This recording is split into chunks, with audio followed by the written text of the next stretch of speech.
Damos comienzo a un nuevo comentario bíblico expositivo, Servidores de Dios. Quien te habla es Manuel Cornejo. En esta ocasión estaré compartiendo en Abdías. Y continuamos con este libro de Abdías. Estamos ya acabando, de hecho acabaré en este programa, con este precioso libro en el cual hay grandes enseñanzas para cada persona en el día de hoy, como también lo hubo para el tiempo de Abdías. El programa anterior estuve compartiendo las razones por la destrucción de Edom, y ellos se habían ganado, como se suele decir justificadamente, es decir, se lo habían ganado muy bien. Ese rencor que ellos tenían en su corazón hacia Judá lo habían demostrado. Lo habían demostrado pues invadiendo Jerusalén en vez de ayudarle. En el pasado también impidiendo de que pasaran por sus tierras Israel cuando venía de Egipto de la cautividad. Y no solamente eso, sino vendiéndolos como esclavos también a los de Judá. El odio ha seguido durante los tiempos y así sigue. Como he dicho, voy a estar concluyendo los versículos 18 al 21. Dice así la palabra de Dios. La casa de Jacob será fuego, y la casa de José será llama, y la casa de Esaú estopa, y los quemarán, y los consumirán. Ni aun resto quedará de la casa de Esaú, porque Jehová lo ha dicho. Y los del Neguev poseerán el monte de Esaú, y los de Serefa a los filisteos. Poseerán también los campos de Efraín y los campos de Samaria, y Benjamín a Galaad.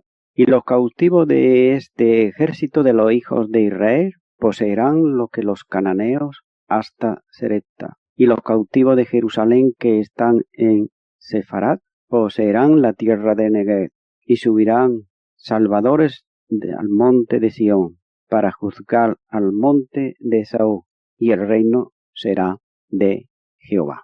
Si antes hemos visto el programa anterior, como he dicho, las razones por las cuales Edom debía de ser juzgado, en estos versículos hallamos, por ejemplo, las razones para la restauración y salvación de Israel. Mas en el monte de Sión habrá un remanente que se salve, dice la palabra de Dios, y será santo, y la casa de Jacob recuperará sus posiciones, es decir, aquello que le fue quitado. Nótese que esto es lo que ocurre cuando una persona viene a Cristo Jesús. El diablo nos quita aquello que Dios nos ha dado, como puede ser la alegría de vivir, como puede ser la sonrisa y tantas cosas. Pero cuando venimos a Cristo, Dios restaura de nuevo aquello que el diablo nos ha quitado. El engaño, la maldad, el rencor, todo aquello que nos han quitado, Dios lo recupera a través de Jesucristo. Y es aquí lo que está haciendo. Dios iba a darle a Israel todo aquello que era suyo por derecho, sus posiciones iba a recuperarla. Vemos aquí que representa ambas partes de la promesa de Dios a su pueblo. Por un lado vemos bendiciones materiales y bendiciones espirituales. Por un lado, la restauración de la tierra que Dios le prometió será restaurada y la liberación del pecado vendrá a Israel. La liberación del pecado trae la sanidad a Jerusalén. Y esto ocurre también en las personas. Cuando Jesucristo nos libera espiritualmente también de la enfermedad esta del pecado. Porque el pecado es una enfermedad contagiosa, una enfermedad que crea adicción, una enfermedad que muchas personas la tienen tan arraigada que ni cuenta se dan de ello. Pasa igual que a aquel que le gusta el alcohol y está ebrio y sigue diciéndole a la gente que a él no le gusta el alcohol y que no está ebrio. Ocurre exactamente igual con el pecado. Por tanto, vemos aquí que Dios traería sanidad a Jerusalén y a toda la tierra de Israel. Jerusalén debía ser libre de toda clase de contaminación que acarrea el pecado. Y también Cristo Jesús nos ha hecho libres del pecado, pero no para seguir pecando. Entendamos esto bien claro. No para seguir pecando, libres del pecado. Él nos ha libertado. ¿Y por qué Él nos ha hecho libres? Sencillamente porque hemos creído al Evangelio de nuestro Señor Jesucristo. Recuerda que el Evangelio de Dios es poder, es poder. Así que vemos que Israel, mientras estaba en la cautividad en Babilonia, Israel fue curado de su enfermedad. ¿Su enfermedad? ¿Qué enfermedad tenía? Pues la enfermedad de la idolatría. La idolatría. El adorar, el hacerse tallas de madera, de barro, de plata, de oro y adorarlas. Eso es una enfermedad. Una enfermedad que debe ser curada espiritualmente. Y debe serlo cuando la persona se humilla delante de Dios y reconoce realmente que ha sido engañado o mal guiado por personas que están haciendo algo que es abominable a Dios, como es la idolatría. Ahora bien, no solamente es idolatría el adorar imágenes, también idolatría pueden ser otras muchas cosas, como por ejemplo hay personas que son casi enfermizas por el trabajo. Parece que si no trabajan, pues ya no se sienten bien. Convierten su trabajo en una idolatría. Pueden convertir a un hijo, idolatrarlo, o un hijo a los padres. Es decir, todo aquello que se vuelve adoración antes que Dios, eso es una idolatría. Vemos por tanto que cuando estaban en Babilonia, los cautivos regresarán para poseer la herencia de su tierra, como dice el versículo 17 que leímos anteriormente. Ellos volverán a adorar a Dios y a ser su pueblo, pero ahora su pueblo ya restaurado de la enfermedad de la idolatría. Mientras tanto, los nabateos, los del Neguet, habían ocupado, mientras ellos estaban cautivos allí en Babilonia, habían aprovechado el tiempo y estos habían ocupado el monte de Seir. Versículo 19 dice, y los del Neguer poseerán el monte de Esaú, y los de Sefela a los filisteos, y poseerán también el campo de Efraín y los campos de Samaria, y Benjamín a Galaad. Vemos por tanto que habían ocupado el monte de Seir, también llamado monte de Esaú. Los edomitas que habían escapado de la matanza de los nabateos se habían establecido en el sur del país, en la provincia idumea. Sin embargo, los descendientes de los cautivos que regresaron bajo los macabeos provocarían ser fuego y llama para destruir la estopa, es decir, de la casa de Esaú, como nos dice el versículo 18, y la casa de Jacob será fuego, pero fíjate, y la casa de José será llama, pero la casa de Esaú será estopa, es decir, se consumirá rápidamente. Vemos por tanto que sin embargo la descendencia de los cautivos que ellos iban a regresar bajo los macabeos probarían ser fuego y llama para destruir la estopa de la casa de Esaú. Los macabeos mataron a 200.000 de los edomitas, idumeos. ¿Podemos imaginarnos 200.000 personas? No es cualquier cosa, es como una ciudad, como muchas ciudades hay en el día de hoy, toda una ciudad, 200.000 personas de los edomitas, idumeos, y forzaron el resto a aceptar los ritos, leyes religiosas de ellos. La promesa de restauración de Adías, al igual que la profecía de juicio, tiene un cumplimiento en un mayor alcance que es inmediato. La palabra fuego y llama en el versículo 18 hace pensar en las manifestaciones de Dios. Sí, manifestaciones. Cuando estamos aquí leyendo fuego, llama, son las manifestaciones que Dios hizo, por ejemplo, a Moisés en la zarza ardiendo.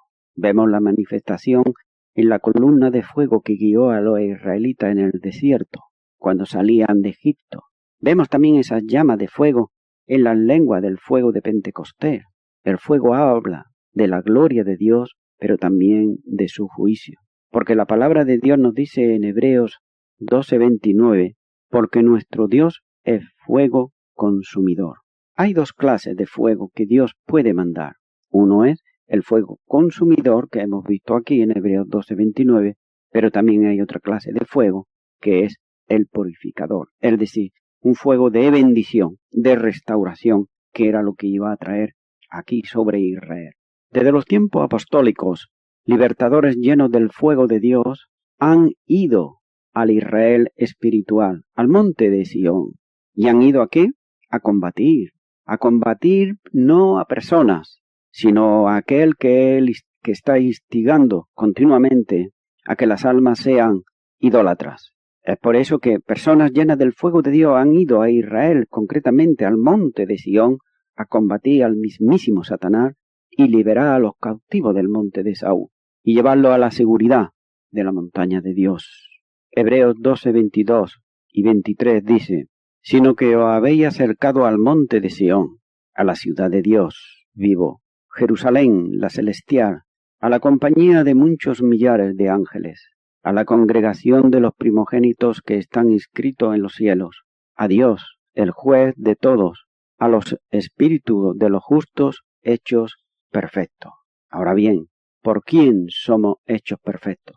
No somos hechos perfectos por nuestras propias capacidades, sino por las capacidades por aquel que es perfecto, que es Jesucristo. Y el versículo 24 dice: a Jesús, el mediador del nuevo pacto. Nótese, no está hablando aquí de ninguna virgen, de ningún santo, de ningún otro mediador. Al mediador del nuevo pacto, a Jesús. Y a la sangre rociada que había mejor que la de Abel. Y el reino, dice el último versículo 21 de Adías, la última parte, lo último que dice ya: y el reino será de Jehová. La nación de Israel estaba con el Jesús prometido. Nos dice Mateo 19, 28. Y Jesús les dijo: de cierto os digo, que en la regeneración, cuando el Hijo del Hombre se siente en el trono de su gloria, vosotros que me habéis seguido también os sentaréis sobre 12 tronos, para juzgar a las 12 tribus de Israel. Por tanto, hallamos aquí, y vuelvo a repetir, y lo volveré a hacer, y el reino será de Jehová, será del Señor. El apóstol Pablo explica en Romanos 11, 25, porque no quiero, hermanos, que ignoráis este misterio, para que no seáis arrogantes en cuanto a vosotros mismos, que ha de acontecer a Israel endurecimiento en parte, hasta que haya entrado la plenitud de los gentiles. Y luego, todo Israel será salvo, como está escrito: vendrá de Sión el libertador, que apartará de Jacob la impiedad.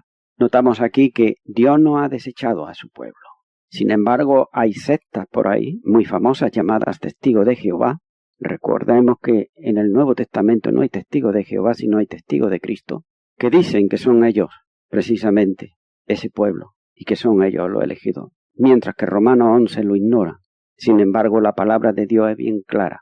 Ellos tienen ahora endurecimiento de su corazón y de su mente en parte. Pero llegará un día en el cual todos ellos vendrán de Sión. Dice que vendrá el libertador que apartará de Jacob la impiedad. Va a quitar ese libertador que es Jesucristo.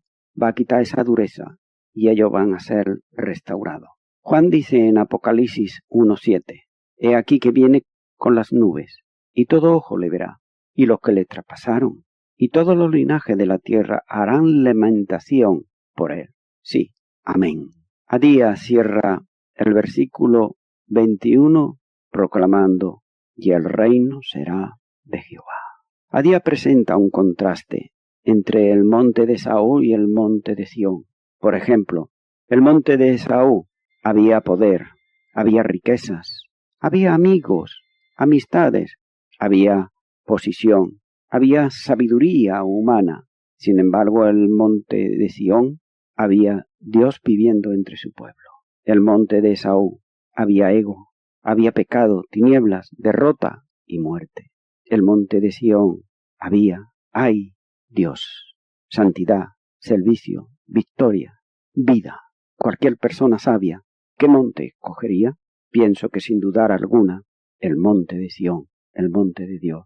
Esta diferencia que vemos aquí entre el monte de Saúl y el monte de Sión empezó con Caín y Abel y estará presente por las edades hasta el día del Señor.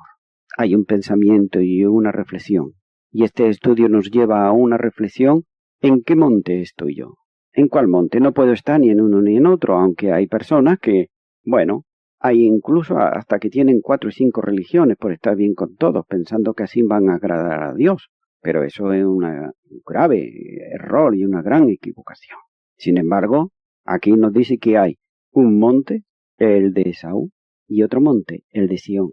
Así como hay un cielo y un infierno. Así como hay un reino, el reino de Dios, y así como hay el reino de las tinieblas de Satanás, no podemos estar ni en uno ni en otro. Hemos de pensar y meditar en cuál de ellos estamos. Si la respuesta es la montaña santa de Dios, debemos tener su salvación, y no solo tenerla. ¿Estamos seguros de que tenemos la salvación de Dios? ¿Estamos seguros de que no tenemos que hacer obras?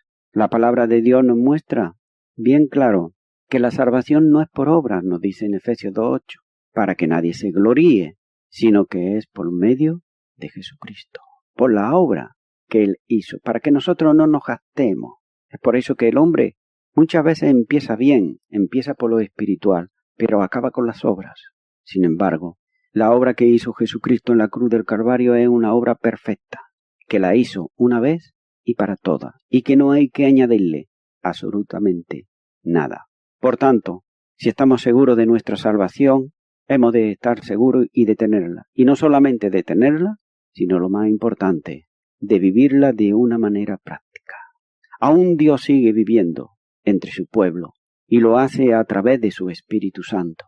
La carta a los Colosenses 1:27 dice: a quien Dios quiso dar a conocer las riquezas de la gloria de este misterio entre los gentiles, que es Cristo en vosotros, la esperanza de gloria. Dios revelado a través de Adías. Muchas personas tienen la idea de que el Dios de Adías es diferente al del Nuevo Testamento. Ellos ven al Dios del Antiguo Testamento como un juez austero y muy severo, que derrama su ira sobre los pecadores y sobre las naciones, mientras que ven al Dios del Nuevo Testamento como un Dios amoroso, misericordioso, lleno de toda amor, bondad, y que lo consiente casi todas las cosas. A Dios no se le puede aceptar de una manera parcial o de una manera a nuestra conveniencia. Hay que aceptarle tal y como Él es. Si Él condena el pecado en el Antiguo Testamento, también lo hace en el Nuevo Testamento. El pecado sigue siendo pecado cuando Dios así lo declara. Y aunque el hombre trate de ponerle unos supuestos nombres al pecado para disfrazarlo, sigue siendo pecado. Hay quienes aceptan a Cristo con sus mentes, solamente con sus mentes, de una manera intelectual, pero esto es aceptar a Cristo de una manera parcial. La Escritura no se puede solamente leer, hay que sentirla en el corazón, pero también hay aquellas personas que aceptan a Cristo de corazón y leen la palabra de Dios, creyendo que es la palabra de Dios que es viva y eficaz, y es una manera de aceptar completamente aquello que viene de parte de Dios.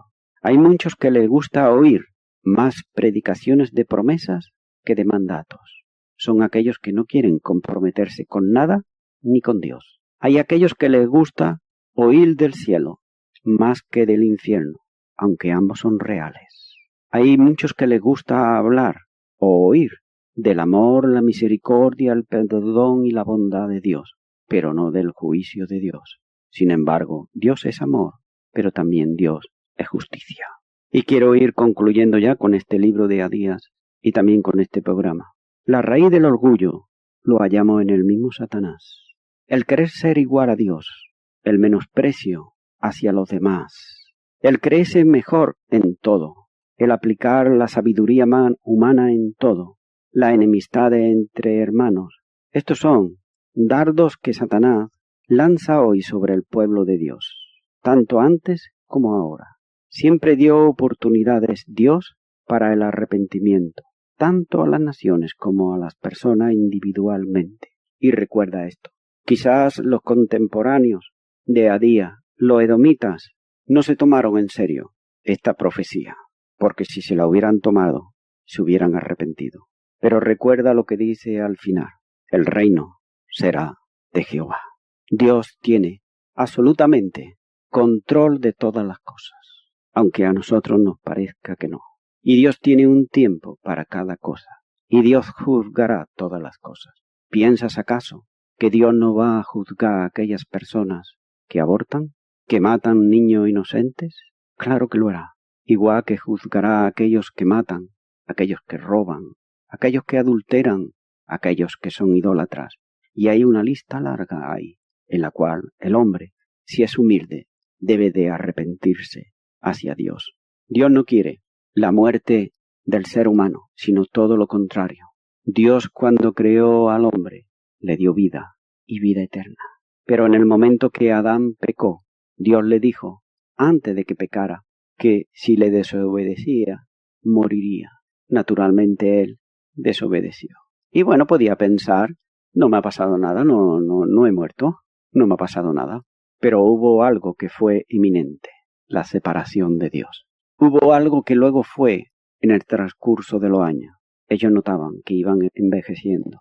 Ellos notaban y no sabían lo que eran las enfermedades. Le vinieron las enfermedades, los achaques, y al final vino lo que Dios le dijo, la muerte. Porque la paga del pecado es muerte, pero la vida de Dios es vida en Cristo Jesús. Por eso, querido oyente que me está escuchando, al leer esta serie de estudios del libro de Abdías, hay una reflexión muy sencilla, y es que todo lo que el hombre sembrare, eso cosechará. Pero tú puedes remediarlo aceptando a Cristo en tu corazón. Él traerá a tu corazón salvación, vida eterna, y no solamente eso, sino que también recuerda que Él tiene su mano extendida. No seas tú como los edomitas, que hicieron caso omiso. El juicio vino. No sabemos si algunos se arrepintieron. La Biblia no lo dice. Yo tampoco lo voy a decir. Pero dice que desaparecieron entre todas las naciones. No se volvió a hablar más de ellos, por la maldad que habían hecho. Por eso te animo ahora en esta hora, si tú deseas aceptar a Cristo en tu corazón, que tú puedas hacerlo. Recuerda, la paga del pecado es muerte. Pero ahí hallamos la bondad, el amor de Dios. Pero la da vida.